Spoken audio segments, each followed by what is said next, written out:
will still, enjoy playing and competing. It's going to be a very competitive game. And it's been all Saints in Tampa tonight. Drew Brees throws another touchdown pass, his third of the ball game. Ball batted down and picked off, intercepted. And the New Orleans Saints are wearing out the Buccaneers 38-3, and the Saints keep on marching. It was shocking. You have to go back and look in the mirror. I have to give New Orleans credit. They kicked our ass in every phase.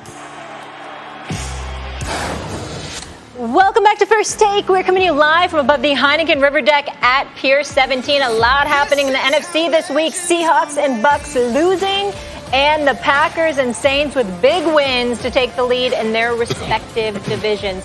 It's gorgeous out, by the way, Max. 70 degrees, sunny, just really nice out here. Hi, Ryan. Hi, Stephen A. Okay, Stephen A., I want to start with you here. Who should be the favorite to win the NFC right now? Well, listen, I know everybody's going to say the Saints, but for me, it's the Tampa Bay Buccaneers still, because regardless of them getting romped and stomped the way that they did last night with Brady looking like straight garbage and Bruce Arians, Byron Leftwich, and Todd Bowles not really looking much better, the reality is that I expect the Tampa Bay Buccaneers to look significantly better, particularly as Antonio Brown gets up in the mix. Remember that when you look at the New Orleans Saints last night, I don't know whether it was Janoris Jenkins or whoever it was, but they had him going everywhere that Antonio Brown went last night. And then Marcus Lattimore, obviously not him and Mike Evans having somewhat of a truculent relationship. If you listen to the reports, they had him following Mike Evans around everywhere. And Mike Evans just had about 4 receptions for about 64 yards. And clearly he didn't seem like himself. This is a guy that didn't perform against the Saints in the opener as well. You got to anticipate that those things won't continue to happen. I'm looking at Chris Godwin, who obviously can ball, but in the same breath, he was somebody that they dared to do something. Maybe it was a splintered finger or whatever the case may be, but they didn't seem to be fearful of him. That's not going to continue. And then you saw Rob Gronkowski drop a pass in the end zone that he almost would never drop. I don't think something like that's going to continue. I don't think you're going to see the Tampa Bay Buccaneers run the football 5 times an entire game. I don't think that will continue. I don't think you'll see them get into 14 and 21 and 28-point holes. So as a result of that, I think that last night was an extreme aberration. I think that once the playoff time comes, I'm able to look at the New Orleans Saints and I'm able to say, okay, the Stephon Diggs miracle pass catch and TD run 3 years ago. You follow that up with the pass interference that was no pass interference call, and then last year you lose to Kirk Cousins in Minnesota. I just get the impression that New Orleans had its chance. I think this is Tampa Bay's chance, and I think that Tampa Bay will elevate and shine when all is said and done in the NFC. The answer is the New Orleans Saints. They should be the favorites in the NFC at this moment. Preseason, I like the Saints. Then the Jamal Adams trade happened for the Seahawks. I said, I think maybe the Seahawks inched ahead of them there. And then we've seen the Packers and the Bucks look, alternately really good so far this season at different times. The Bucks, you make a good case, Stephen A. Like they got a lot of stuff, and they got Antonio Brown, and you expect sometimes to take one step back before you take 2 forward when you're integrating a giant new piece on the offense. But teams change over time. Let's see what happens when Jamal Adams gets back fully healthy and integrated onto the defense, right? When Bakhtiari comes back to help out Aaron Rodgers in pass protection. All those things. Same thing with the Bucks and AB. Same thing with the Saints, with Michael Thomas and Emmanuel Sanders back. The difference is the Saints, when you look on paper preseason, had the continuity, the quarterback.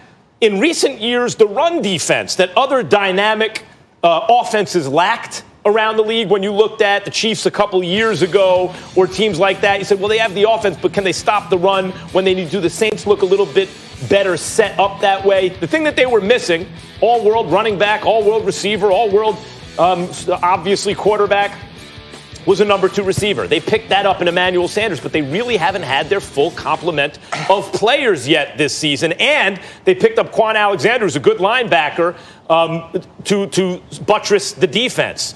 So not only are they coming off a very impressive win where they really haven't fully integrated their pieces yet, but on paper, they look like the best or one of the 2 best, and they're just coming off a statement win. They've swept the season series against their divisional rivals, and for the first time have the thing that they were missing on offense.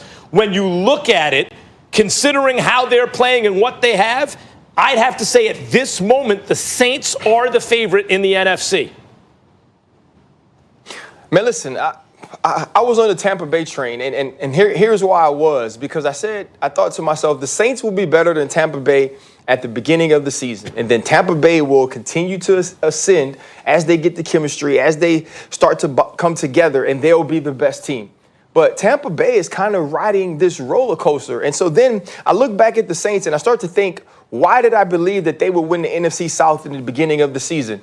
It wasn't actually because of the offense. It was because I thought they would have a championship-level defense. I thought that Malcolm Jenkins would come over and be very good in covering tight ends. I thought that outside Janoris Jenkins and Marshawn Lattimore would be excellent 1 and 2 corners, and that they had a very good nickel in C.J. Gardner-Johnson. We obviously knew what the front was. We know Demario Davis is an all-pro. And so, but as the season was going along, they weren't playing defense. And then you saw them kind of like eke out wins over teams that we didn't really consider very good. And obviously they had the 2 losses early on in the season. And so now you go back and you look at that. You say, yeah, they eked out a win over Chicago in Chicago. But that same Chicago team beat the Tampa Bay Buccaneers. And then you go back and you look at the loss to the Las Vegas Raiders, which was ugly. It was in prime time. It was on Monday Night Football. You know, you couldn't necessarily believe that the Raiders looked so good against the New Orleans Saints. And now looking at the Raiders at 5-3, you say, you know what? That's not a bad loss. And then Aaron Rodgers is cooking and they get beat 37-30. And you say, well, Aaron Rodgers is one of the top teams. And so I look at the NFC and I think to myself, the 2 best teams, when you look on paper and when you see what the season has gone, you would think that they probably are the Tampa Bay Buccaneers and the New Orleans Saints. And when I look at those two teams, one thing stands out. They've played 2 times and the New Orleans Saints have won both times. And honestly, the first game was actually closer in score than it was on the field. And you do look at Mike Thomas coming back. You see Emmanuel Sanders coming back and what they add to this passing game. And then you realize they probably have the best all-around back in football, and that's including Christian McCaffrey and Alvin Kamara. And when the team plays like they played last night, right? Not this team that doesn't push the ball down the field, not this team that doesn't get the stops. When they rush the passer the way they do, when they force turnovers the way they did last night, when Drew Brees gets an opportunity to sit in the pocket and pick apart zone defenses, but they can't be stopped. That's the problem, They can't be Ryan. beat. And so if these 2 teams play, go ahead. That's the problem. I think that really what this is talking about when people don't put the Saints there, the reason they were flying under the radar is actually an indictment about the way people think about Drew Brees. When you think about the other NFC quarterbacks, Yes. I mean, Drew Brees at this stage in his career, Russell Wilson's dynamic. Aaron Rodgers is dynamic and strong-armed, and Russell Wilson can kill you through the air on the deep ball too, right? Forget about Mahomes, we're talking about the NFC. Tom Brady, whatever you want to say, still has a strong arm, right? Like you think of him as a strong-armed quarterback. Breeze we think of as, you know, not quite a wet noodle yet, but it's starting to get to that territory. It's dink and dunk.